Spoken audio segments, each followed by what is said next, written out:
Welcome to Tripura Info News Update.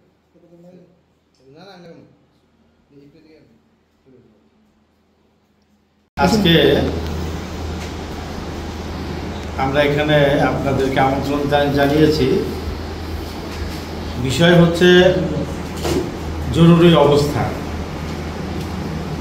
অবস্থার কালো দিনগুলো নিয়ে আপনাদের সামনে কিছু বলা। আমরা সবাই জানি 1975 সালে 25শে জুন, মানে আগামীকাল 25শে জুন তৎকালীন প্রধানমন্ত্রী শ্রীমতী ইন্দিরা গান্ধী আভ্যন্তরীণ জরুরি অবস্থা জারি করেছিলেন। আভ্যন্তরীণ অস্থিরতার কারণ দেখিয়ে সংবিধানকে নিষ্ক্রিয় করে একনায়কতান্ত্রিকভাবে জরুরি অবস্থা জারি করেন এবং মন্ত্রিসভাকে ঘুমে রেখে মাঝরাতে 25শে জুন শ্রীমতী গান্ধী জরুরি অবস্থা জারি করেন, রাষ্ট্রপতিকে ঘুম থেকে তুলে। পরের দিন 26শে জুন সকালবেলা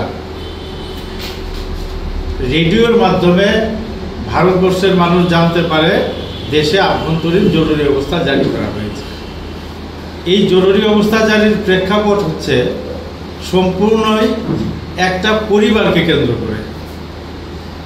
গান্ধী পরিবারের একচ্ছত্র আধিপত্য ভারতীয় রাজনীতিতে কায়েম করার লক্ষ্যে এবং বিরোধীদের দমন করে রাখার জন্যে এই জরুরি অবস্থা জারি করা হয়েছিল। 1971 সালে যে লোকসভা নির্বাচন হয়েছিল, সেই নির্বাচনে কংগ্রেস ব্যাপক সংখ্যাগরিষ্ঠতায় জয়লাভ করে, কিন্তু সেই জয়লাভের করার পর ইন্দিরা গান্ধীজির সঙ্গে যিনি প্রতিদ্বন্দ্বিতা করেছিলেন সেই সময়কার দুর্ধর্ষ নেতা রাজনারায়ণ, তিনি এলাহাবাদ হাইকোর্টে মামলা করলেন যে শ্রীমতী গান্ধী সরকারি প্রশাসন যন্ত্রকে কাজে লাগিয়ে ভোটে জয়লাভ করেছেন, ইন্দিরা গান্ধী প্রকৃতপক্ষে জয়লাভ করেননি, রাজনারায়ণ জয়লাভ করেছেন। এটা ছিল ওনার অভিমত। প্রধান দায়িত্ব পেয়েছিলেন জনতা সরকারে যখন ছিলেন, তখন থেকে সেই উদ্যোগ নেওয়া হয়েছিল এবং পরবর্তী সময়ে বিজেপি সরকার ক্ষমতায় আসার পর আম্বেদকরের যে যথেষ্ট সম্মান দেওয়া, আম্বেদকরের প্রতি শ্রদ্ধা জানানো প্রকৃত অর্থে ভারতীয় জনতা পার্টি করেছে, এখনও করছে, ভবিষ্যতেও করবে।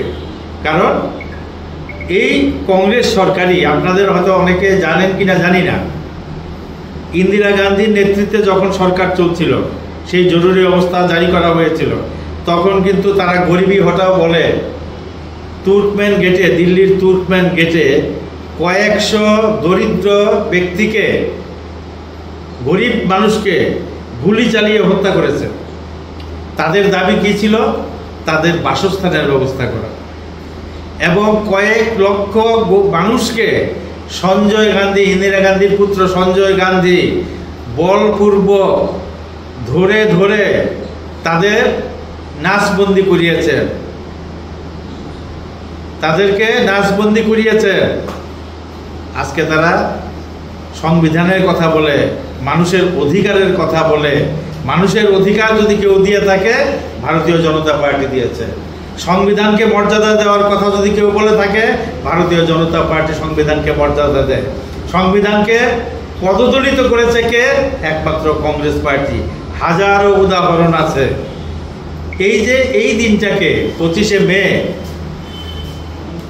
1975-এ যে অস্থিরতার কারণ দেখিয়ে যে ইমার্জেন্সি জারি করা হয়েছিল, প্রতি বছর এই দিনটাকে আমরা কালো দিবস হিসেবে পালন করে থাকি। যে কারণে আজকে আপনাদের সম্মুখে আসা সরকার, নরেন্দ্র মোদীজির নেতৃত্বের সরকার সংবিধানকে অপমান করছে, সংবিধানকে মান্যতা দিচ্ছে না, এই অভিযোগ করছে। অথচ সংবিধানে যে সমস্ত বিধানগুলো দেওয়া হয়েছিল, বাবা সাহেব আম্বেদকরজি যেগুলো দিয়ে গিয়েছিলেন, প্রধানমন্ত্রী নরেন্দ্র মোদীজি সংবিধানের সেই সমস্ত বিষয়গুলোকে একটা একটা করে বাস্তবায়িত করছেন। 370 ধারা জম্মু এবং কাশ্মীরের জন্য প্রয়োগ করেছিলেন, অর্থাৎ 370 ধারার মাধ্যমে জম্মু এবং কাশ্মীরকে আলাদা স্ট্যাটাস দেওয়া হয়েছিল। সংবিধানে কিন্তু তার ব্যবস্থা ছিল না, এটা জোর করে নেহেরু করেছিলেন। সেই সময়ে সর্দার বল্লভভাই প্যাটেল সহ সমস্ত নেতৃবৃন্দ তার বিরুদ্ধে ছিল, কিন্তু সর্দার বল্লভভাই প্যাটেলের মৃত্যুর পরেই পণ্ডিত নেহেরু বিভিন্ন অছিলায় সংবিধানকে যথেচ্ছভাবে ব্যবহার করেছেন। মোদিজি 370 ধারা প্রত্যাহার করে সংবিধানকে মর্যাদা দিয়েছেন। 3 তালাককে প্রত্যাহার করে সংবিধানকে মর্যাদা দিয়েছেন। ভারতবর্ষ আজকে সংবিধানকে যেভাবে সম্মান জানাচ্ছে, বাবা সাহেব আম্বেদকরকে যেভাবে সম্মান জানাচ্ছে, সেই সম্মান সংবিধান প্রণেতা বাবা সাহেব আম্বেদকর কংগ্রেসের কাছ থেকে পায়নি।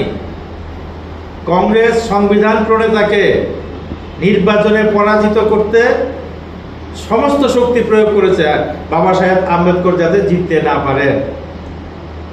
এমনকি ওনার তৈরি যে সংবিধান, সেই সংবিধানকে নিজেদের স্বার্থে পরিবর্তন করতে সংশোধনের নামে তারা কুণ্ঠাবোধ করেনি। বাবা সাহেব আম্বেদকরকে সংবিধান প্রণেতা আমাদের সরকার, নরেন্দ্র মোদীজির সরকার সর্বোচ্চ সম্মান দিয়েছেন। অটল বিহারী বাজপেয়ীজি বাবা সাহেব আম্বেদকরকে ভারতরত্ন উপাধি দিতে বাধ্য করেছেন, কংগ্রেস সরকার দেয়নি। এমনকি পার্লামেন্টে বাবা সাহেব আম্বেদকরের চিত্রটা পর্যন্ত ছিল না। সংবিধান প্রণেতা এত বড় ব্যক্তিত্ব, পৃথিবীর সবথেকে বড় সংবিধান যার রচনা তিনি করেছেন, যাকে কেন্দ্র করে সরকার ভারতবর্ষ পরিচালিত হচ্ছে, সেই ব্যক্তির একটা ছবি পর্যন্ত পার্লামেন্টে রাখা হয়নি। 1974 সালে সেই মামলার রায় বের হয় এলাহাবাদ হাইকোর্টে, এবং সেই মামলায় ইন্দিরা গান্ধীকে দোষী সাব্যস্ত করা হয়। এখন দোষী সাব্যস্ত হওয়ার পর তিনি তো ক্ষমতায় থাকতে পারেন না, সেই অজুহাতে তিনি দেশে আভ্যন্তরীণ অস্থিরতার কারণ দেখিয়ে জরুরি অবস্থা জারি করলেন 75 সালের 25শে জুন। এর প্রেক্ষাপটটা আরও হচ্ছে যে সেই সময় গান্ধী পরিবারের একচ্ছত্র আধিপত্যের কারণে সারা ভারতবর্ষে কিন্তু তুমুল আন্দোলন তৈরি হয়েছিল। বিশেষ করে বিহার এবং গুজরাটে ছাত্র আন্দোলন তৈরি হয়েছিল। সেই ছাত্র আন্দোলন ব্যাপক আকার ধারণ করে, ফার্নান্ডেজের নেতৃত্বে রেল আন্দোলন ব্যাপক আকার ধারণ করে, দ্রব্যমূল্য বৃদ্ধি পায়, খাদ্য সংকট দেখা দেয়, এবং শ্রীমতী গান্ধীর নেতৃত্বে যে সরকার ছিল, সেই সরকার সেই সময়ে সার্বিকভাবে ব্যর্থতার পরিচয় দেয়। কিন্তু শ্রীমতী গান্ধী নিজের গতিকে অক্ষুণ্ণ রাখার জন্যে, নিজের পরিবারকে সুরক্ষিত রাখার জন্যে তিনি সেই সময়ে জরুরি অবস্থা জারি করেন। জরুরি অবস্থা জারি করার সঙ্গে সঙ্গেই তিনি কি করলেন, দেশের সমস্ত যে প্রধান প্রচার মাধ্যমগুলো ছিল, সেই প্রচার মাধ্যমের সংযোগ কেটে দেন, যাতে করে এই খবরগুলো মানুষের কাছে সঠিকভাবে বেরোতে না পারে, এবং সংবিধানকে নিষ্ক্রিয় করে দেন।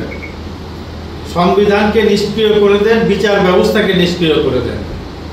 অর্থাৎ মানুষের মৌলিক অধিকার থেকে মানুষকে সম্পূর্ণভাবে বঞ্চিত করা হয়।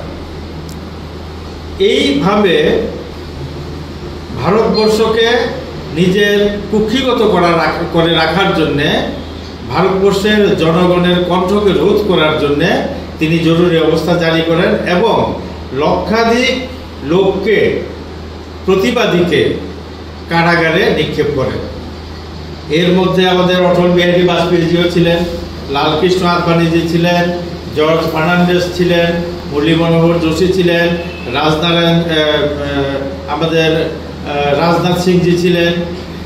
এদের মতো বিশাল বিশাল নেতৃত্বরা, আরও অন্যান্য দলেরও ছিল, সবাইকে কারাগারে নিক্ষেপ করা হয়। ছাত্র নেতাদের কারাগারে নিক্ষেপ করা হয়, এবং কারাগারে রাখার সময় তাদেরকে সঠিকভাবে ওষুধপত্র পর্যন্ত ব্যবহার করতে দেওয়া হয়নি। এমনকি এতটাই বেদনাদায়ক ঘটনা সেই সময়ে কারাগারে থাকার সময়ে আমাদের যে বর্তমান প্রতিরক্ষা মন্ত্রী রাজনাথ সিংজি, ওনার মাতৃবিয়োগ ঘটে।